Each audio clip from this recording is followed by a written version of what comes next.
ایک انصاری صحابی مسجد قباء میں لوگوں کی امامت کرواتا تھا۔ اس کی عادت تھی کہ وہ ہر رکعت میں سورہ فاتحہ کے بعد سورہ اخلاص پڑھتا تھا اور آخر میں کوئی دوسری سورت پڑھتا۔ مقتدیوں نے اس کے اس عمل پر اعتراض کیا۔ یہ معاملہ نبی کریم صلی اللہ علیہ وآلہ وسلم تک پہنچ گیا۔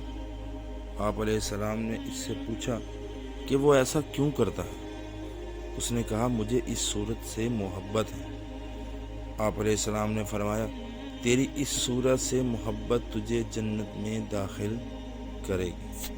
نبی کریم صلی اللہ علیہ وسلم نے ایک صحابی کو ایک جہادی مہم کا امیر بنا کر بھیجا۔ اس کی عادت تھی کہ وہ نماز کے قیام کا اختتام سورت اخلاص پر کرتا۔ واپسی پر نبی کریم صلی اللہ علیہ وسلم نے کسی کے ذریعے سے اس سے پوچھا وہ ایسا کیوں کرتا ہے؟ اس نے جواب دیا، اسے اس سورت سے محبت ہے۔ نبی کریم صلی اللہ علیہ وسلم نے فرمایا، اسے کہو اللہ تعالیٰ بھی اس سے محبت کرتا۔ ایک مرتبہ سورہ اخلاص پڑھنے سے 1/3 قرآن یعنی 10 پاروں کا ثواب ملتا ہے۔ ایک واقعہ میں پھر ہے کہ ایک مرتبہ نبی کریم صلی اللہ علیہ وسلم نے ایک صحابی کو سورہ اخلاص پڑھتے سنا تو فرمایا، جنت واجب ہو گئی۔